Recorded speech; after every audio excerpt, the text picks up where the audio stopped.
Quantas pessoas você conhece, ou talvez você mesmo já tenha se feito a seguinte cobrança: eu preciso ir para uma igreja, preciso frequentar uma igreja, fazer parte de uma igreja. Mas aí você se pergunta: qual é a igreja verdadeira? Onde eu encontro a verdade? Será que ela existe? Será que todas são verdadeiras? Todas levam a Deus? Onde procurar a explicação correta? Lógico que só pode ser na Bíblia. E este é o assunto que o Dr. Mauro Braga trata na classe bíblica de hoje.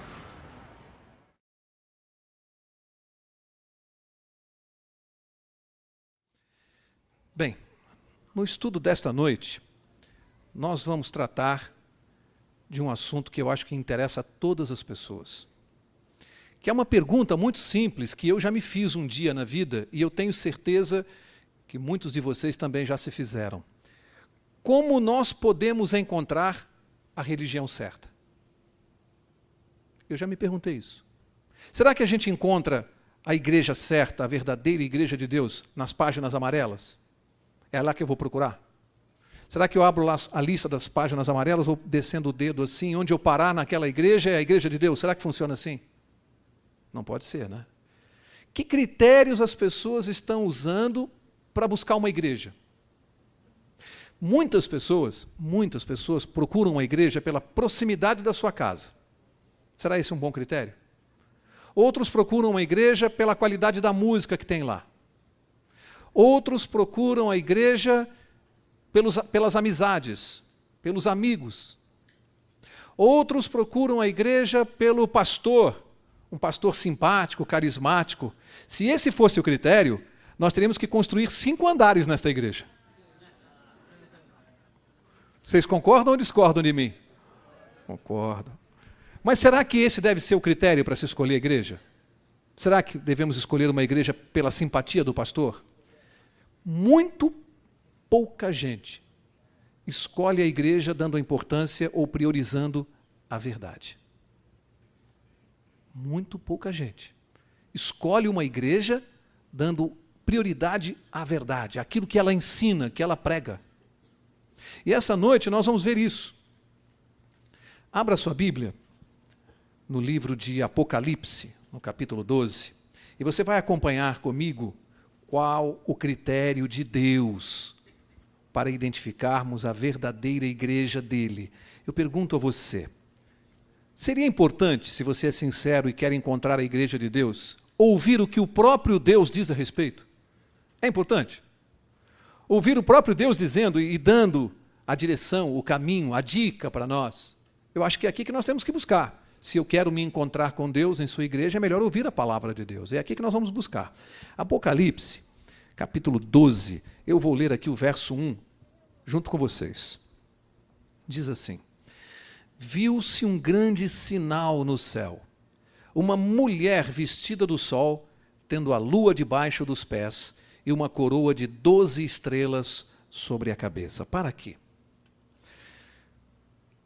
Em toda a Bíblia, todas as vezes em que se fala sobre salvação, sobre grupos, a Bíblia sempre divide os seres humanos, os grupos humanos, em apenas 2. Para a palavra de Deus não existem 4, 5, 6, 10 igrejas, não existe. Para a palavra de Deus só são 2. A verdadeira igreja de Deus e a falsa. Você encontra o joio e o trigo.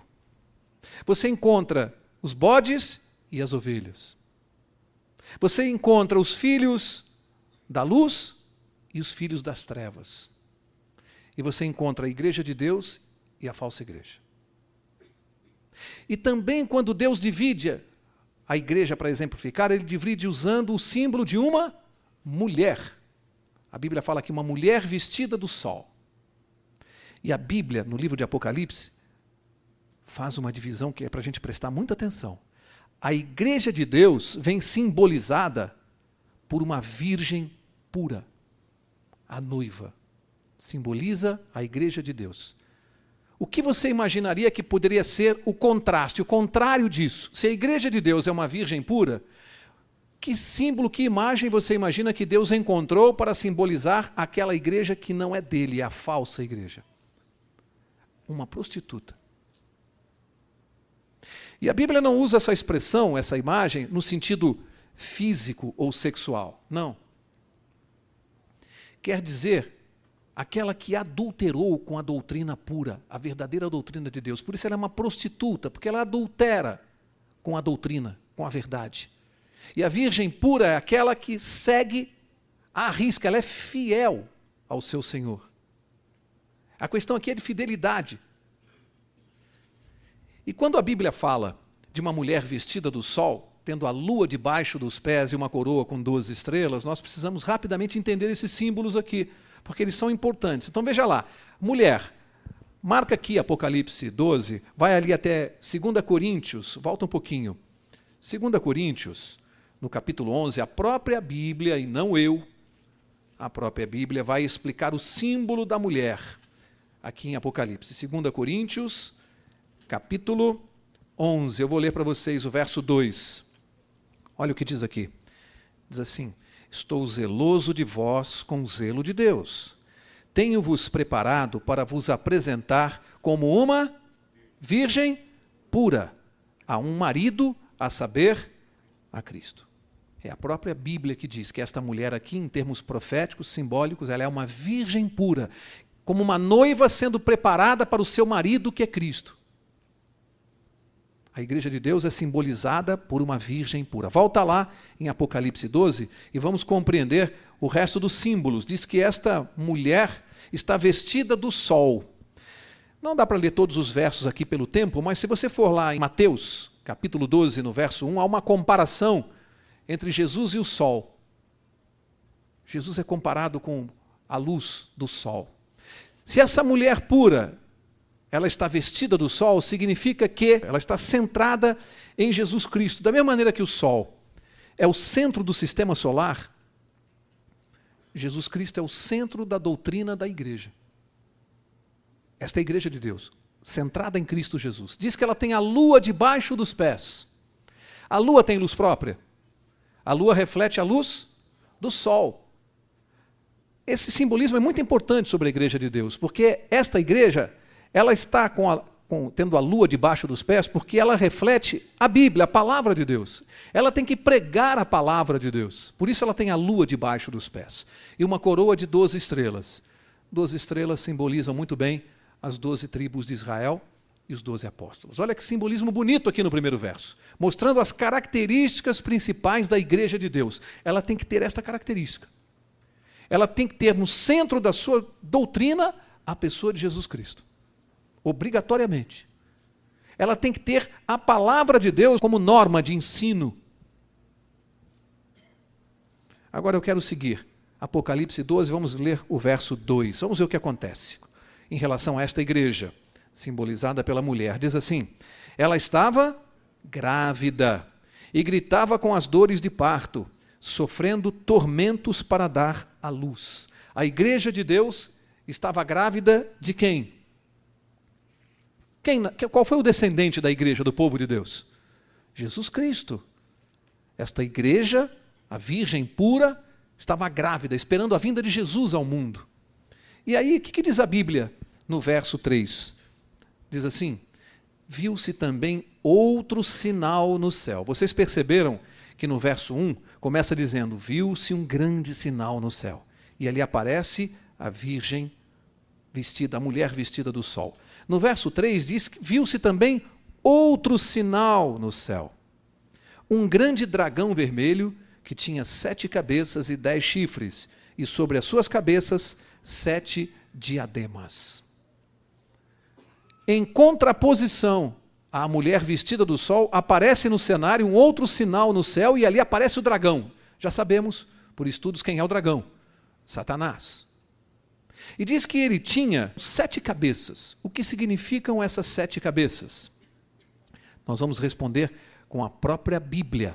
Lembra-se que nós falamos que o contrário da igreja de Deus, a mulher pura, virgem, Deus usou o símbolo forte de uma prostituta para demonstrar, simbolizar as igrejas que adulteraram com a verdadeira doutrina. São simbolizadas em Apocalipse por uma prostituta. Vamos ver onde está isso? Abre lá, avança 2, 3 páginas, Apocalipse capítulo 17. E eu vou ler o verso 1. Diz assim: Veio um dos 7 anjos que tinham as 7 taças e me disse: vem, mostrar-te-ei a condenação de quem? Da grande prostituta, que está assentada sobre muitas águas. Prostituta, já vimos quem é. É esta mulher que adultera com a doutrina de Deus, a igreja, a falsa igreja. E aqui tem um outro símbolo forte. Ela está assentada sobre muitas águas. O que significa esse símbolo de muitas águas? Vamos deixar a Bíblia responder. Estamos em Apocalipse 17, vá agora até o verso 15. E o verso 15 diz assim: então o anjo me disse: as águas que viste, onde se assenta a prostituta, são o quê? Povos, multidões, nações e línguas. A própria Bíblia está explicando que esta igreja, a prostituta, ela está assentada, firmada, sobre muitas nações e povos. Em outras palavras, é uma igreja mundial, de âmbito mundial. Isso torna-se muito grave quando nós aprendemos aqui que esta é a igreja que adulterou, esta é a prostituta. Essa não é a igreja de Deus. Tomou conta do mundo inteiro. E a Bíblia, ela vai dar aqui mais uma característica importante. Apocalipse 17, olha o verso 9 para responder a pergunta: o que significam as 7 cabeças do dragão. Apocalipse 17, olha o verso 9, diz assim: aqui é necessário a mente que tem sabedoria. A Bíblia está dizendo assim, para e pensa um pouco, presta atenção. Precisa ter sabedoria, presta atenção. Olha a dica que a Bíblia dá. As 7 cabeças, que é o que nós queremos saber, são 7 montes ou colinas, sobre os quais a mulher, esta igreja, está assentada. A Bíblia deu o local, a sede desta igreja, porque diz que ela está sobre 7 colinas. Será que alguém aqui poderia me dizer, só existe uma cidade no mundo, uma única, que é conhecida como a cidade das 7 colinas? Alguém aqui sabe qual é? Roma. A Bíblia diz que esta igreja, que se prostituiu, adulterou, foi infiel a Deus, adulterou as doutrinas verdadeiras, a sede dela está em Roma. É a Bíblia quem o diz. Mas eu preciso seguir. Vamos seguir lá, nós estamos em Apocalipse 12, vamos voltar para lá, agora para o verso 4. Apocalipse 12, verso 4, diz assim: a sua cauda, a do dragão, levou após si a 1/3 das estrelas do céu e lançou-as sobre a terra. O dragão parou diante da mulher que estava prestes a dar à luz, para que, dando ela à luz, lhe devorasse o filho. O dragão, Satanás, para diante desta mulher que estava grávida, prestes a dar à luz, a igreja verdadeira, a virgem, parou diante dela para fazer o quê? Eu li aqui. Lhe devorar o filho. É brincadeira isso aqui? Isso aqui aconteceu? Vamos só recordar aqui um pouquinho. Lembram-se quando Herodes mandou matar, expediu um decreto, mandando matar todos os meninos com menos de 2 anos que vivessem em Belém. Estava pretendendo naquela época matar quem? Jesus Cristo. Estava grávida e o dragão queria lhe devorar o filho. Conseguiu? Não conseguiu. Graças a Deus por isso. Deus tomou providências e ele não conseguiu matar Jesus. E Jesus veio e cumpriu a sua missão. Ele não conseguiu. Mas olha só, guarda isso que eu vou dizer aqui agora. Satanás tentou impedir Jesus de vir até nós, de chegar até nós. Fracassou, não conseguiu. Qual é o plano dele agora? Nos impedir de chegarmos a Jesus. Esse é um plano diabólico. Não conseguiu impedir que Jesus viesse até nós. O trabalho dele hoje. Eu não vou dizer nos impedir, não. Eu vou colocar assim, me impedir de chegar até Jesus. Esse é o trabalho dele hoje. Na primeira parte da batalha, ele já foi derrotado. Não conseguiu impedir Jesus de vir a mim. E na segunda parte da batalha? Depende de... Faz assim com o dedo. Mim. Depende de você. Mas ele vai ser derrotado, não vai? Amém. Lógico que vai. Não vai nos impedir. Afinal, o que estamos fazendo aqui? Estamos louvando o nome do nosso Senhor, Jesus Cristo. Olha só. Satanás tentou matar Jesus, não conseguiu. Cristo morreu na cruz. Agora, todo o trabalho dele está voltado para a igreja de Deus. E ali ele começou. Logo após a morte de Jesus, ele começou a colocar o seu plano em ação. Perseguir ferozmente o povo de Deus, a igreja de Deus. Ela passa a ser perseguida. Vamos ver se isso está na Bíblia? Estamos em Apocalipse 12, vou ler o verso 6. Diz assim: a mulher fugiu para o deserto, onde tinha um lugar preparado por Deus, para que ali fosse alimentada durante 1260 dias. Se você for lá ao livro de Números, no capítulo 14, no verso 34, você vai ver que quando a Bíblia fala em linguagem profética, dias equivalem a anos. E aqui é uma linguagem profética, portanto, Deus protegeu a sua igreja no deserto durante 1260 anos, é pouco tempo. Essa igreja foi escondida no deserto, porque ela estava sendo terrivelmente perseguida. A história confirmou isso. O que foi a Inquisição?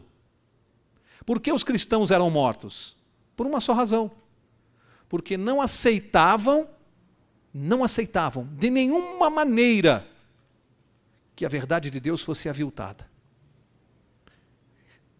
Foram cruelmente perseguidos e mortos, porque não aceitavam adulterar com a verdade de Deus. E, gente, essa perseguição histórica de 1260 anos, ela se cumpriu porque ela começou no ano 538 com Justiniano, e ela terminou, você conta os 1260 anos, ela termina exatamente em 1798, quando o Papa foi preso. 1260 anos de perseguição. Sabe o que aconteceu durante esse período? Deus estava trabalhando por um projeto fundamental. Sabe o que estava acontecendo nesse tempo? A imprensa foi criada e a Bíblia começou a ser impressa em todas as línguas. Durante o período em que a igreja foi escondida, a verdadeira igreja de Deus escondida na terra. A Bíblia profetizou que seria assim. Deus cuidou da sua igreja, da verdade, da igreja pura, verdadeira. Durante 1260 anos, Deus cuidou desta igreja. Eu gosto de um símbolo aqui para a gente entender isso. Imagine que essa igreja entrou no túnel dos séculos. A verdadeira igreja de Deus, portadora da verdade. Entrou no túnel. Quando entra no túnel, desaparece aos nossos olhos. A gente vê a igreja entrar no túnel da história e ela some ali dentro. Passam-se 1260 anos e ela vai sair no outro lado do túnel. Guardiã da verdade, a virgem pura. E aí, eu pergunto para você, o que aconteceria se ao invés de na outra ponta do túnel sair aquela igreja virgem, pura, verdadeira, o que aconteceria se você visse sair 212 denominações diferentes, uma em contradição em relação à outra? 212 denominações religiosas diferentes. O que aconteceria? Resposta óbvia. A maior confusão. Onde está a igreja de Deus? Onde está a verdade? Você viu ela entrar no túnel com a verdade pura e ver sair do túnel como se fosse um trem em que ela fosse uma dos 212 vagões. Como identificar? Como saber? Hoje, nessa confusão de religiões, onde está a igreja verdadeira? Essa é a pergunta dessa noite. E foi exatamente o que aconteceu. Ela sai do túnel misturada com mais 212. E agora, como é que a gente resolve esse problema? Como é que a gente descobre a igreja verdadeira? Antes de lermos, eu vou perguntar. Pensa um pouquinho junto comigo. Deus sabia que isso ia acontecer? Tanto sabia que profetizou.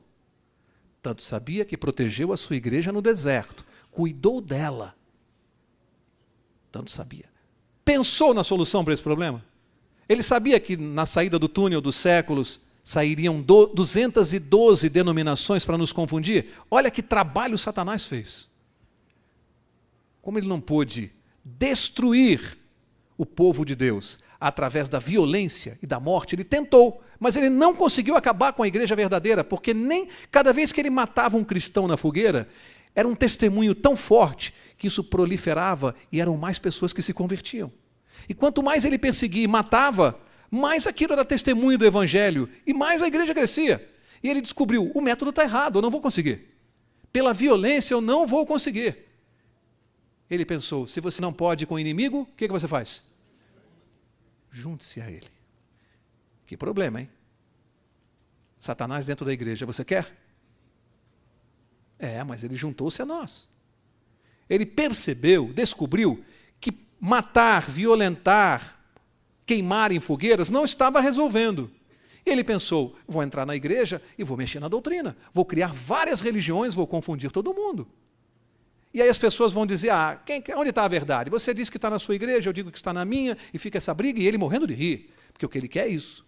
Mas eu pergunto a você, aquele vagãozinho de trem que entrou lá no início dos séculos, no túnel, a igreja verdadeira, tem que sair no túnel junto com as outras? Nós não temos que procurar? Nós temos que procurar. Como é que Deus resolveu esse problema para nós? Da maneira mais simples possível e divina. Olha o que Deus fez. É só você abrir a palavra de Deus e Ele vai dar a dica. Qual é a pergunta dessa noite? Como encontrar, como identificar a igreja verdadeira? Deus se preocupou com isso antes de nós, antes de mim. Veja o que Ele escreveu para nós. Apocalipse, agora estamos no capítulo 12, vamos avançar até o verso 17. E diz assim, então o dragão irou-se contra a mulher e foi fazer guerra aos demais filhos dela, ou em outras traduções que eu gosto muito, ao resto da semente, os que guardam os mandamentos de Deus e mantêm o testemunho de Jesus. Prestem bem atenção. Esse verso aqui tem que ser analisado quase que palavra por palavra. Primeiro diz assim, então, por que então? Depois de tudo que nós vimos, depois de tentar matar Jesus e não conseguir, depois de perseguir a igreja de Deus, depois da igreja ter se escondido dele, depois dele ter criado uma série imensa de denominações para nos confundir, e ele vê sair a igreja de Deus ali no meio das outras. Ele está vendo, ele sabe qual é. Ele sabe claramente qual é. A Bíblia diz que ele ficou irado, muito aborrecido. Porque quando as igrejas saem do túnel do tempo, ele olha e vê a de Deus ali e a raiva dele dobra. É contra aquela igreja o problema dele. A Bíblia diz, foi fazer guerra à mulher. Não toda aquela igreja. Agora já é o resto da semente. É o que sobrou do que ele perseguiu, do que ele matou. O que sobrou daquele povo, o resto da semente, agora é contra esse povo a ira dele. E ele vai fazer guerra contra o resto da semente. E agora preste bem atenção, chegamos no ponto. Deus deu as características da sua igreja. É o resto da semente. Que características são? Talvez se nós, seres humanos, tivéssemos que colocar no papel as características da igreja verdadeira, talvez precisássemos de vários volumes, um tratado para colocar as características. Mas eu me admiro ao perceber que Deus deu apenas 2 características. E alguém pode pensar assim, mas tão pouco, só 2 características, como é que eu vou encontrar no meio de 212 denominações, que hoje o número já é maior? Como é que somente com 2 características eu vou localizar a igreja de Deus? Deus deve ter errado. Não é possível. Vai dar confusão. Vamos ver as 2 características que a Bíblia deu? Primeira, aquela que guarda os mandamentos de Deus. Primeira característica da igreja verdadeira. Ela tem que guardar os mandamentos de Deus. Quantos mandamentos são? Dá para guardar 8? É a igreja de Deus? Se ela guardar 9 mandamentos, é a igreja de Deus? Ela tem que guardar os 10. Qual é o quarto? Lembra-te do sábado. A igreja de Deus tem que guardar o sábado? Tem que guardar o sábado. Deus está dando uma dica. A minha igreja guarda todos os mandamentos, e o sábado é um deles.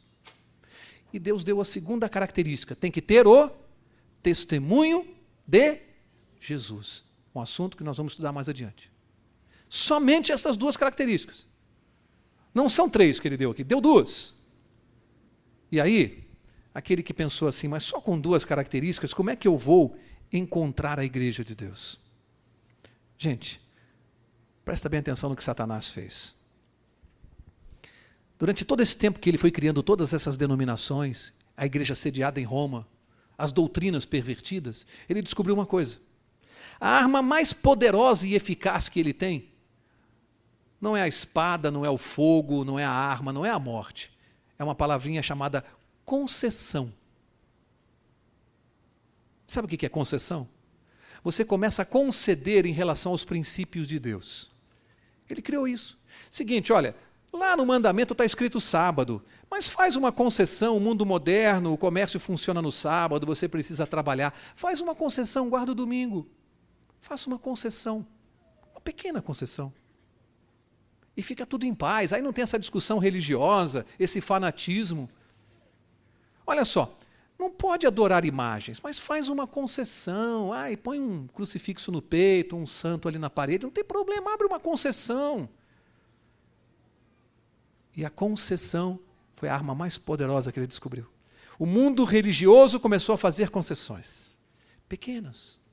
Aí o paganismo começou a entrar na igreja. Através de ídolos, adoração, já falei aqui, as imagens, aos santos. Concessão através das superstições que entraram na igreja. Superstições, olha, purgatório. Onde está isso aqui na Bíblia? Isso é uma superstição, não existe purgatório. Mas foi criado isso e as pessoas acreditam. Ah, deixa ele com a fé dele, ele acredita em purgatório, qual o problema? É uma concessão religiosa, deixa ele acreditar nisso, não faz mal para ele. Deixa com a fé dele. Concessão nas cerimônias. O batismo faz uma concessão, deixa batizar as crianças. Mas a Bíblia diz que não pode, criança não tem arrependimento, não confessa pecados, ainda não pode aceitar Jesus como seu Senhor. Mas qual o problema? Deixa batizar a criança. Para que o radicalismo? Faz uma concessão. Missa para os mortos, oração pelos mortos, missa de 7º dia. Mas escuta, mas que adianta eu orar por um morto? A Bíblia diz que o morto não ouve mais a minha oração, nem pode ser salvo depois de morto. Mas qual o problema? Deixa a pessoa acredita assim, é a fé dele, coitado. Deixa fazer isso. Deixa fazer lá a missa de 7º dia. E Satanás descobriu a grande arma, concessão. Uma palavrinha simples. Não agride, suave, tranquila. Faça uma concessão. Não seja radical. Que religião é a sua? A sua igreja é tão fanática assim? Vocês são fanáticos? Nós temos que ter o ecumenismo. Façam concessões.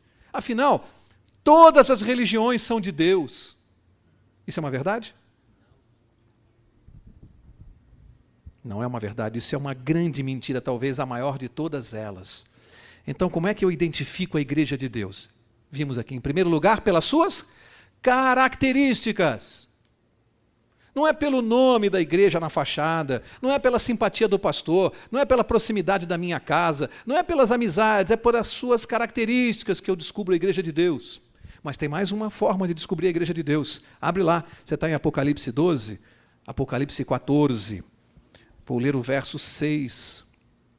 Diz assim: vi outro anjo voando pelo meio do céu, tendo um evangelho eterno para proclamar aos que habitam sobre a terra e a toda a nação, tribo, língua e povo, dizendo com grande voz, presta atenção, porque Deus agora vai identificar a sua igreja não só pelas características, mas também pela sua mensagem.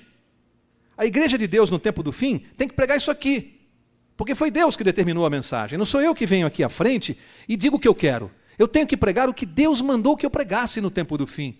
A igreja de Deus tem que pregar essa mensagem aqui. Vamos ler. Verso 7, dizendo com grande voz: temei a Deus e dai-lhe glória, porque é chegada a hora do seu juízo, e adorai aquele que fez o céu, a terra, o mar e a fonte das águas. Gente, olha a dica de Deus. Olha a mensagem da sua igreja. Você identificou as características? Guarda dos mandamentos e o testemunho de Jesus. Agora presta atenção na mensagem dessa igreja. Em primeiro lugar, ela tem que pregar o evangelho eterno. Ela tem que dizer que o Novo Testamento e o Velho Testamento, os dois, se completam, estão em plena vigência, são eternos. Não pode dizer que o Velho foi abolido e hoje é só o Novo Testamento. A igreja que pregar isso não está pregando o evangelho eterno. Segundo, temei a Deus. O que é temer a Deus? Obedeça, respeite a Deus, guarde os seus mandamentos. Tema a Deus, respeite-o, guarde os seus princípios eternos. Essa igreja tem que pregar que é chegada a hora do seu juízo. Esse vai ser um capítulo à parte aqui. Mas eu vou adiantar para vocês. Biblicamente, quando nós estudarmos o livro de Daniel, capítulos 8 e 9, há uma profecia que determina o início da hora do juízo. Começou no ano de 1844. E a igreja de Deus tem que pregar isto, que a hora do juízo já começou, que há um santuário no céu, onde o julgamento já começou. Nós vamos estudar isso aqui. E a igreja de Deus tem que pregar isto. Tem que pregar a verdade, inclusive a do santuário celestial. Isso é uma mensagem da igreja de Deus. E o que mais a igreja de Deus tem que dizer? E dai-lhe glória, porque Ele é o Criador do céu, da terra e do mar. Há na Bíblia uma referência clara. Como é que eu homenageio a Deus e dou-lhe glória por ser o Criador? O que eu tenho que fazer para isso? Guardar o sábado, porque lá no mandamento diz assim, que Deus pediu para que eu me lembrasse do sábado, porque neste dia, diz o mandamento, Deus criou o céu, a terra, o mar e tudo o que há. É dessa maneira, é guardando o sábado. Esta mensagem tem que estar na boca do povo de Deus do tempo do fim. É a mensagem da igreja do tempo do fim. Vocês percebem? Deus deu as características e deu até a mensagem. Então eu vou dizer uma coisa. Não procure a igreja de Deus, estou encerrando. Não é pela tabuleta que está pelo lado de fora. A Bíblia não deu nome. A Bíblia não diz assim, ó, a minha igreja é a igreja metodista, batista, adventista. Ela não deu nome. Ela deu as características. Então você pode sair e começar a visitar igrejas. Eu fiz isso. Aí você senta lá, ouve o culto, depois você pergunta, aqui vocês guardam os 10 mandamentos, inclusive o sábado? Se disserem assim, não, aqui nós não guardamos o sábado. Você está na igreja de Deus? E você pode continuar rodando. E você pode continuar perguntando. E eu quero dizer uma coisa para você, meu irmão. Eu já disse aqui isso outras vezes e vou repetir. Eu vou ter imensa satisfação em revê-lo aqui outra vez. Porque você vai girar e você vai descobrir que igreja cumpre o que está aqui. Com a orientação de Deus. Você e Deus e a palavra de Deus, você sozinho vai descobrir. É só você girar aí fora. Saia perguntando. Procure. Não por aquilo que eu estou dizendo, pelas características bíblicas. Eu quero encerrar dizendo o seguinte. É tão simples isso, Deus. Como Deus deu as características, é como se eu dissesse assim para uma pessoa, olha, você pode me fazer um favor? Pedir ao pastor, por exemplo, pastor, amanhã vai chegar um parente meu na rodoviária, eu tenho uma reunião, não posso encontrá-lo. O senhor me faz um favor? Vai buscar para mim na rodoviária. O pastor vai dizer, mas Mauro, eu não conheço o seu parente. Eu vou dizer, pastor, olha, ele é alto, ele tem barba e ele usa óculos. O pastor vai para lá, espera o ônibus encostar, abre o ônibus, as pessoas começam a descer. Desce um homem alto, usa óculos, mas não tem barba. É o meu parente? Depois desce alguém que tem barba, usa óculos, mas não é alto. É o meu parente? Até que vai descer alguém que é alto, tem barba e usa óculos. Ele vai ter dificuldade de encontrar? Adianta ter uma característica? A igreja de Deus pode ter quase todas as características? A igreja de Deus verdadeira tem que ter todas as características bíblicas. Todas. Não são quase todas, são todas. Olha, eu pergunto, se todas as igrejas que você conhece, todas, fizessem a vontade de Deus, quantas igrejas nós teríamos? Vou repetir. Se todas as igrejas que você conhece fizessem a vontade de Deus, quantas igrejas nós teríamos? Uma só. Não tem outra resposta. Uma só. Significa que apenas uma faz a vontade de Deus e as demais não fazem não, gente. Por maior admiração que você possa ter, ou eu, maior respeito. Então, para concluir, eu não devo procurar a igreja de Deus pela fachada, pelo pastor simpático, pela música. Eu devo devo medir a igreja de Deus por aquilo que ela ensina. Ensina esta igreja a verdade ou não? É assim que eu devo buscar uma igreja. Por aquilo que ela ensina. Eu quero encerrar com uma ilustração que eu gosto. Eu ouvi algum tempo atrás de um médico. Lembrando-se do seu tempo de faculdade, ele dizia assim, olha, eu ouvi uma coisa que marcou para o resto da minha vida profissional. Um dia, numa aula de fisiologia, Nós estávamos voltando das férias, a classe muito agitada, os alunos ali, conversando sobre as férias, viagens, e o professor, o velho professor de fisiologia entrou na classe e tentou dar aula, mas as pessoas conversando, aquele barulho, e ele bateu um pouquinho na mesa, mas percebeu logo que ia ter dificuldade de dar a primeira aula. A classe muito agitada. E ele bateu a segunda vez na mesa, chamando a atenção, mas os alunos nem aí. E aí ele disse assim, chegou uma hora que ele deu um berro, e eu nunca mais vou me esquecer o que ele disse.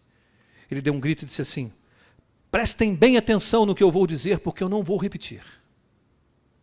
Prestem atenção. Nesses anos todos que eu sou professor, eu aprendi uma coisa.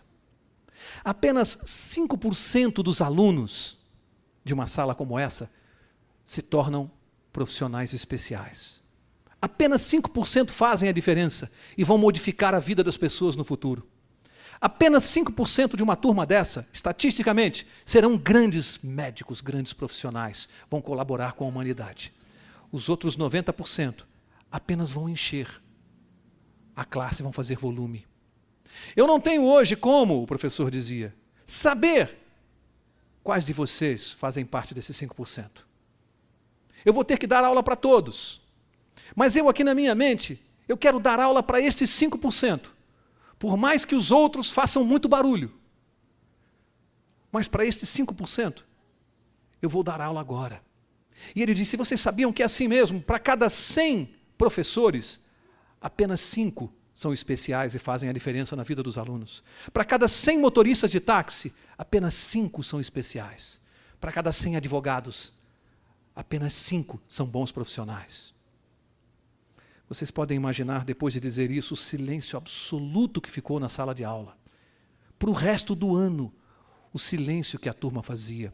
E esse médico disse, olha, eu quase não me lembro mais das aulas de fisiologia. Não conseguia decorar bem aquela matéria, mas eu nunca mais me esqueci do meu professor.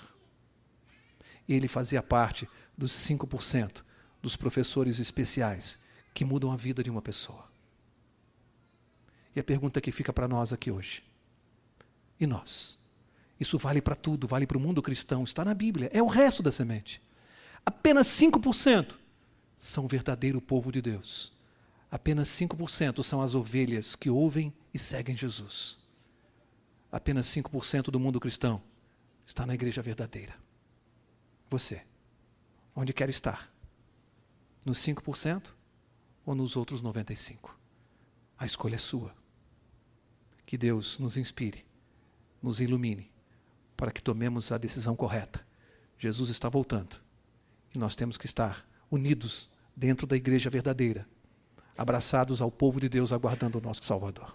Que Deus abençoe a cada um de vocês, é o meu desejo e a minha oração. Se você tem alguma dúvida sobre o assunto tratado no estudo de hoje, entre em contato através do e-mail que aparece na sua tela. Até a próxima aula!